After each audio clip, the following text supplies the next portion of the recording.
रत्नागिरीमध्ये मतदानाला सुरुवात झालेली आहे आणि रत्नागिरीतल्या पाली या मूळ गावी सामंत यांनी उद्योगमंत्री सामंत यांनी आपल्या मतदानाचा हक्क बजावलेला आहे. सामंत सर आपल्यासोबत आहेत. सर, मतदानाचा हक्क तुम्ही बजावलेला आहे, काय सांगाल? मतदान जास्तीत जास्त झालं पाहिजे. घरातून मतदानासाठी मतदारांनी बाहेर पडलं पाहिजे आणि मतदानाच्या टक्केवारीचा आकडा वाढला पाहिजे, हीच आमच्या सगळ्यांची इच्छा आहे. कारण मतदान जास्त होणं हा लोकशाहीतला एक अविभाज्य घटक आहे आणि तो मतदारांनी करावा हीच इच्छा. यावेळेला पहिल्यांदाच सामंत बंधू जे आहेत ते निवडणुकीच्या रिंगणामध्ये पाहायला मिळतात.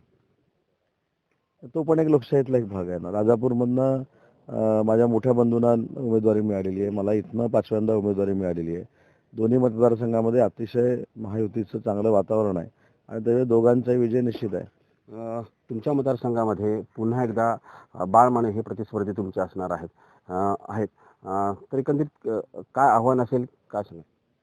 ज्या बूथवर मी आता मतदान केलं आहे त्या बूथवर जर आपण 23 तारखेला ही मतपेटी फुटल्यानंतर बघाल तर 95% पेक्षा जास्त मतदान हे माझ्यासारख्या कार्यकर्त्याला मिळालेलं असेल आणि तीच थोडीफार इकडे तिकडे परिस्थिती प्रत्येक बूथवर असू शकते. तर मताधिक्य फार मोठं असणार आहे. सामंत यावेळेला ज्या ते 5व्यांदा निवडणूक लढवत आहेत, काय विजयाचा चौकार असेल?